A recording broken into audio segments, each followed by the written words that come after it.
Chapter 5. Perfume on the cook's feet and hair on my chest. What of it?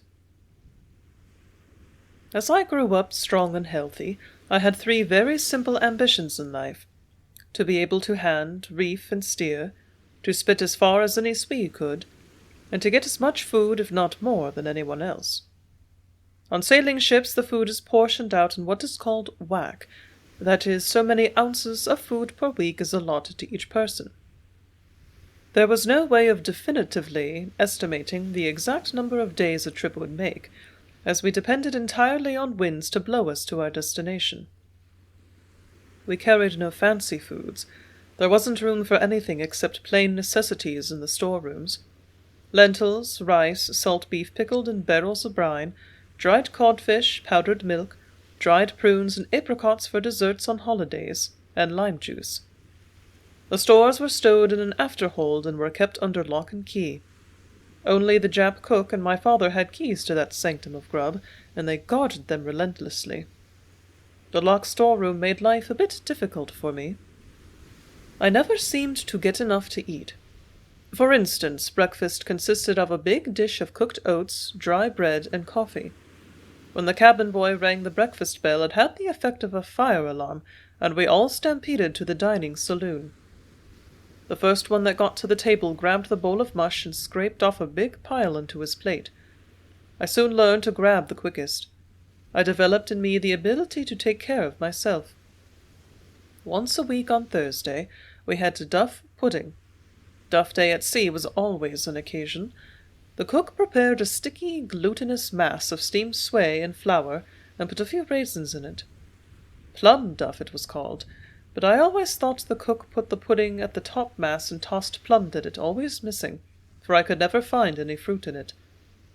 Weeks became important to me because of the plum duff pudding, and instead of saying of the future, next week, I always calculated next Duff Day, or 2 Duff Days ago.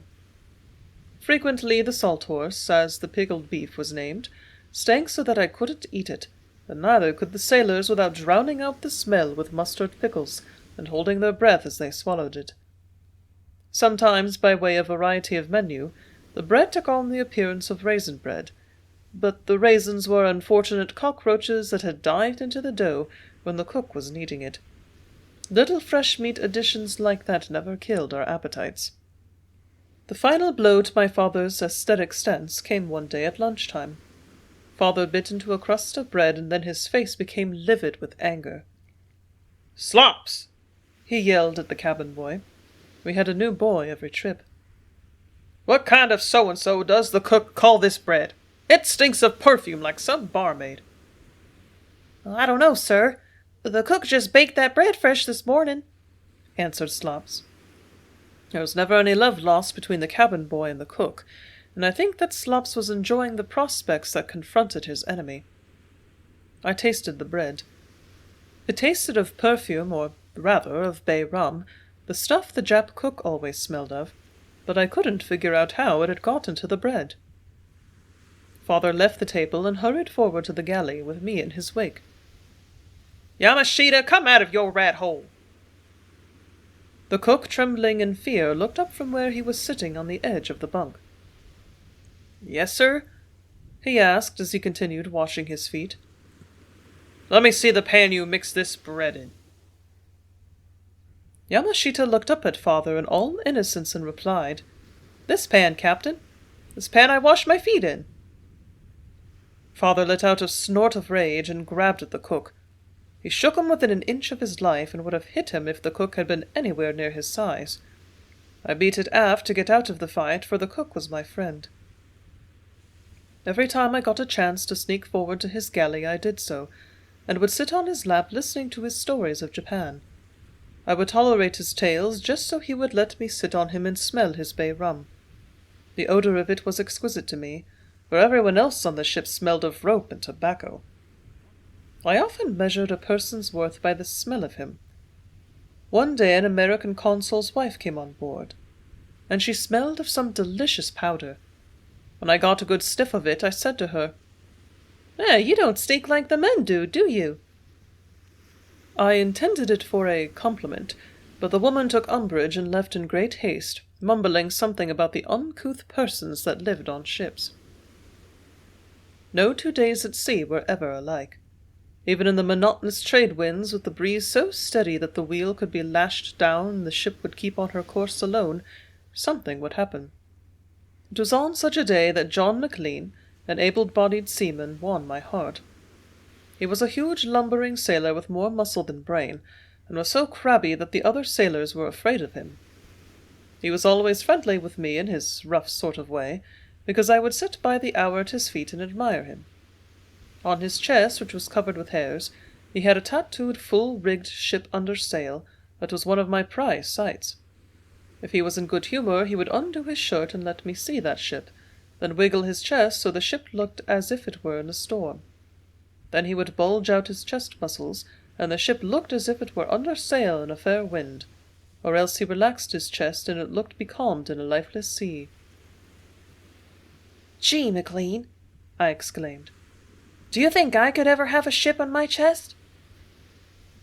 He moved his wad of tobacco to the other side of his cheek, looked at me scornfully, and then condescended to answer, "Nah, can't be tattooed like me unless you got hair on your chest." That finished me, for my chest was as smooth as a piece of silk. But I wasn't to be outdone. I went to my father and asked him what made hair grow on people's chests. That question played right into his hand, because he replied, "Hair on your chest, Joan? Now, let me see. I warn if you was to eat your pea soup every meal, that would grow hair on your chest." And I hated pea soup. But if it was necessary to cause a growth on my chest like McLean's, I would endure it. So for weeks I ate the pea soup with the secret consolation that some morning I would awake with a thick crop of hair on my chest. We arrived in Adelaide, South Australia, and still no hair on my chest. I was worried for fear I would probably never be able to grow any, so I went to McLean, who was on the hold of the ship unloading copra. "McLean," I confided, "I've looked every morning for 9 weeks, and there isn't any hairs on me yet, not even any fuzz. What shall I do?"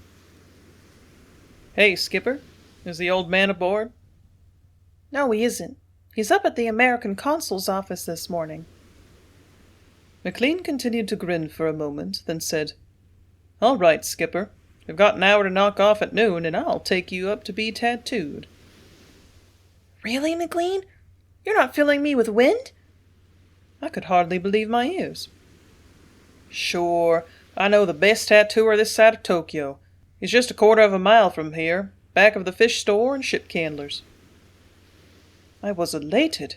I was to be a real sailor, tattoo and everything. McLean had offered to take me, and have it done because in his inarticulate way he liked me, and in his own mind he was being very generous to pay for me to be tattooed. It never occurred to a deep-sea sailor like him that girls are not tattooed. At noontime I was ready, waiting for him at the gangway. I had put on my sailor cap, which was an old mate's cap elaborately embroidered with anchors and little ships and fish by the sailors. McLean kept his promise to meet me, and hand in hand we walked up the dock. My feet hardly touched the ground, I was so happy. We plotted what we would have put on me. I decided I wanted a naked lady in red tattooed on my forearm, a full-rigged ship on my breast, and an American flag on the bottom of my foot, so that I could stick it out of the porthole and make it look as though I was waving a flag. If I was to be tattooed, I was going to do it up right. As we walked up the dock, I saw Father standing by the warehouse talking to the boss stevedore. I was so exultant that I let my enthusiasm get the best of my discretion, and I yelled at him, "Ain't I swell? I'm going to be tattooed all over like a sailor." Like a shot he wheeled around and said, "What?" "I said I'm going to have a naked lady tattooed on my arm near my elbow, so I can move my arm and wiggle her stomach like she was dancing." A murderous look came onto his face. I turned around and saw McLean hot-footing it down the dock back to the ship. I followed him in haste, for Father grabbed me by the seat of my pants and the nape of my neck, and propelled me along the dock at double speed. "I can't leave you for 5 minutes but that you get into some kind of deviltry, so now I'll teach you how to behave." He took me up on the poop deck and tied me to the wheel in full sight of the sailors. My heart was broken with disappointment, but no tears for mine. I stood there and swore all the words that I knew, and at that age my vocabulary included enough adjectives to keep me swearing 2 minutes without repeating a word. As if it wasn't humiliation enough to be tied up like a bad puppy, the mate came aft and heard me swearing. I started all over again when he came near and looked at me. I could have murdered him for laughing at me. He listened to me going it and then scratched his head and said, "I'll forfeit my grub if you can't cuss as good as if you had hair on your chest." Oh, the music of his words! I pulled my jumper closer together so that he couldn't see if I had hairs or not, but having him think I did have hair on my chest was almost as good as really having it, so the day wasn't lost after all.